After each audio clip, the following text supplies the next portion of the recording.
Hey, it's Shana Meyerson with YOGAthletica in Los Angeles, California, here today to show you how to flip over safely from a handstand. Especially for those of you who are just learning how to handstand. I know it's scary in the middle of the room. Believe me, I know it was so scary for me when I started in the middle of the room. So let's try to make this less scary. There's two things I'm assuming here. One is you can do a convincing handstand at the wall at least. Okay, meaning kicking up with 99% or more accuracy to the wall. Number two, you can do an Urdhva Dhanurasana, an upward facing bow, otherwise known as a full wheel, although technically it's an upward facing bow. Sometimes just call it a back bend. Whatever it is, you gotta have one if you're going to do this. Okay, I have tons of back bend help. I'm gonna put it in the information thing in the corner so you can click there. Back bend all day, not to mention a million videos on how to handstand. But once you're ready to put these together in the middle of the room, we're ready to go. Now, remember, there's always a fine line between bravery and stupidity, okay? So I want you to be brave. I want you to be super brave, but I don't want you to be stupid. Let's not do this unless you have those two prerequisites that I said before. A convincing handstand on the wall, as well as a stable Urdhva Dhanurasana. Now, first I'm gonna do just like a controlled fall. Now, I'm not assuming that you can do a controlled fall now, but I want you to understand the dynamics of what it takes to land safely. Basically, you want to imagine that you're falling through a scorpion, okay? So, once you're in your handstand, and the knees bend, and my collarbone's open, and my feet aim for my head, but they're never in a million years gonna reach it. So a controlled fall will look something like this. Okay? Just so you know where we're headed. Now, this is assuming a lot. That assumes you know how to balance in a scorpion. For this video, I'm actually not assuming that at all, so don't worry. What we're gonna work on today is the fall, okay? Which will look like that, sort of, but in fast motion, okay? So I kick up a little bit too hard, I can't hold it, and I just flip over, okay? That's what we're working on today. Now, a lot of people have asked me to make a video on how to cartwheel out. Let me just say, the reason that I'm not making that video is that in order to cartwheel out, you have to have complete control over your fall. We're assuming today that falling is sort of like out of your realm, uncomfortable, and we're gonna try to just make it manageable, okay? The other thing is, if you're newer to handstands, flipping over is actually a really nice way because A, you're gonna realize you don't die when you do it. Unless you do die, that'd be very unfortunate.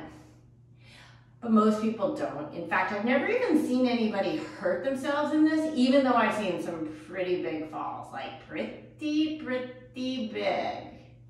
Okay? So, don't freak out. But here's what I was gonna say. The reason why flipping over is actually a nice way to learn handstand, besides the fact that it takes out some of the fear, is that it's symmetrical. Okay, when you cartwheel out, it's not symmetrical. So you're gonna continuously put pressure into one arm, and twist in one direction. So this symmetrical fall is actually gonna be your safest fall. Now, when you're practicing your handstands, you want to be practicing them after your standing series, when your body is completely warm, your arms are feeling strong, your core is engaged, your back bend is ready for this. Okay, here are the steps. Step one, when you're flipping over, do not flip out. It's a psychological game. If your mind freaks out when you're about to flip over, there's no way you're gonna be able to put all these things I'm about to tell you into implementation. Remember that yoga is a mind and a body and a spirit practice. If you're just all body and you get totally out of your mind, you're gonna just freak out when you flip over, and that's where accidents happen. So stay calm. This is why we practice things like breathing, like meditation. They actually, believe it or not, serve a purpose. That's number one. Okay, number two, arms stay straight. Now, it's hard for me to, I can't demonstrate for you how not to do it, because how not to do it is how you're gonna hurt yourself. But I want you to imagine if you're in a handstand and your arms collapse, what happens to your pose? Okay? Doesn't take a brain scientist to figure, a brain surgeon. Well, I guess a brain surgeon is like a kind of a brain scientist, so it doesn't take a brain scientist either. But if your arms collapse, when you are balancing on your arms, you collapse too. So press your arms strongly into the floor. As soon as your mind gets this idea, holy cow, I'm falling, press, okay? That's your first step. Now, second step, knees must bend. Remember that scorpion idea? Now, why do my knees have to bend? Let's imagine a line that looks like this. Okay, so I start in a handstand, or like this, and I start to fall, and I fall in a line that looks like this, meaning just my arm. Handstand, fall. Where am I going? Flat on my back.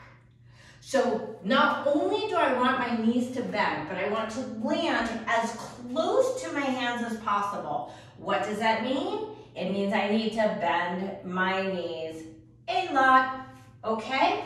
So first two things, and all of these things are gonna go together, but I'll just break them down. Arms stay straight, I bend my knees a lot. Okay? And you'll see that for this video, I'm gonna be landing pretty hard because I'm not doing anything like deep in control. I'm just falling into it, just like you're gonna do. Okay, so these are the actual basics of falling. Now, let's get into a little bit more of this scorpion energy. Now, the scorpion energy takes a little bit more effort because now the extremities are very easy to control, right? But the torso gets a little tricky. So, collarbones, broad. What does that mean? Instead of shoulders being in, you have to make sure your shoulders are way out. So try to pull your shoulders away from each other. And see what that does, watch. It sticks out my chest, right? Why is that important? When my chest sticks out, it creates a back bend. So, as I broaden my collarbones and open up my chest, it helps me to create more of a back bend. So, I'll go in, or I'll try to go in, with my arms more in sort of an internal rotation. You really shouldn't be handstanding in internal rotation, but let's go ahead and do that. And then I will open up my shoulders. So arms stay straight, knees will bend, and shoulders will open, okay? So I go up, I'm falling over, I broaden, and land. And my neighbor below me is gonna hate me. That's okay. You know that my love for you knows no bounds, so I will just do this and do this and do this until I get kicked out of my condo association. Okay, collarbones are broad. Now, these are the main things that help me to actually flip safely, okay? Straight arms, broad collars, bent knees, okay? Now, how do we add a little bit more more control, a little less, sorry neighbor, and a little bit more lightness to our landing. We do that by resisting the fall, okay? Meaning basically trying not to fall. Now we're assuming in this video you're falling, no matter what. This is like you're on your way down, but remember that even if I'm going this way, the more I push this way, the slower and more controlled the landing is. And it's not just about your neighbors. Harder landings, of course, are harder on your spine, right? Because you're impacting on the floor and it's sending reverberation. So we do want to land as lightly as possible, okay? So, the things that are gonna stop you from landing so hard. 1, hands. Dig your fingers into the floor. And not literally like that, you're not gonna be like this. But when my hands are on the floor in a handstand, they're not flat, they're going like this. And I'm gonna press into my fingertips because what happens is when I press into the heel of the palm, it pushes me this way towards the flipping over direction. But when I dig my fingertips into the floor, it pulls me this way, okay? Now, what other things are gonna pull me this way? Main thing is lift your head and look up like crazy. If you could imagine like a C curve and here's your head, here's your feet. As your head goes up, your feet go back, right? So we're gonna lift our head like crazy, okay? So these are the things that slow us down. Fingertips, grab. Collars are broad, and I look up like crazy. Okay. Here we go again. I'm just gonna fall into it. What are my things? You could look for all of them. Straight arms, bent knees, getting sort of that scorpion energy. Fingertips, dig into the floor. Collarbones broad, and look up like crazy. Now I know this is a lot to remember when you're in the panic of flipping over, but if your mind stays calm, remember that was the first rule, it will come together. Here we go. So, you might have to watch and rewatch to see how all these elements come together, but now I'm gonna do straight arms, bent knees, scorpion, collars broad, looking up like crazy and digging into the floor with my fingertips. Here we go. I kick up.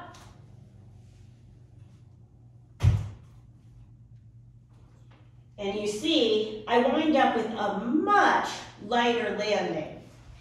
I don't even think my neighbor heard that one. Here's the thing. I know this could be scary, as previously mentioned. So, you can start this by doing it in front of your bed. That's a great way to learn because you only fall halfway down and start getting used to sort of that falling feeling without worrying about a hard surface beneath you.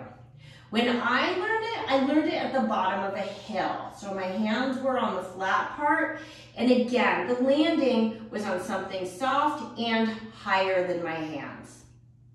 Because eventually you want to get lower and lower. But the main thing is this.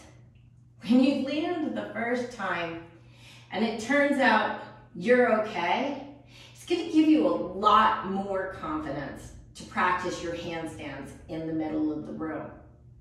Now, when it comes to handstands, my advice is try not to flip, even if you're good at it.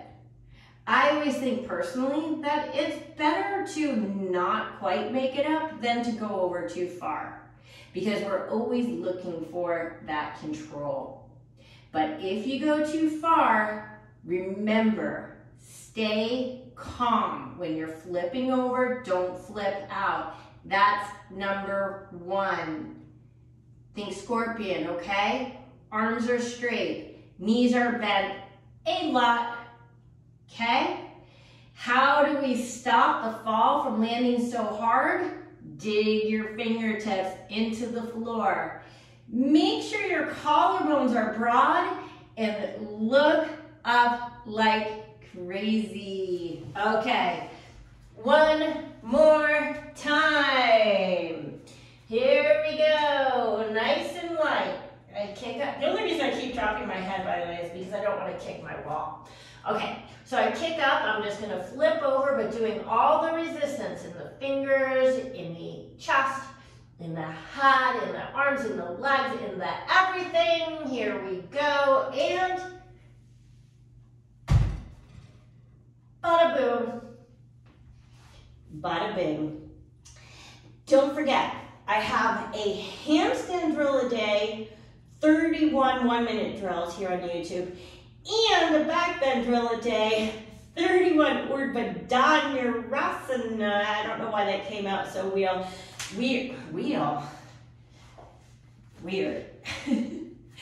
A day also. These playlists will get you into your handstands, into your flip overs, into your back bends, and into all these elements that are really and honestly so important for your yoga practice. This is Shana Meyerson with YOGAthletica in Los Angeles, California. Don't forget to sign up for my new YouTube memberships. I'm having a lot of trouble talking today, where you get special badges, emojis, and full-length classes, both short ones, under an hour, and long ones, over an hour. Those are full practices, not just learning one thing at a time. I hope I'll see you there. Have an awesome day.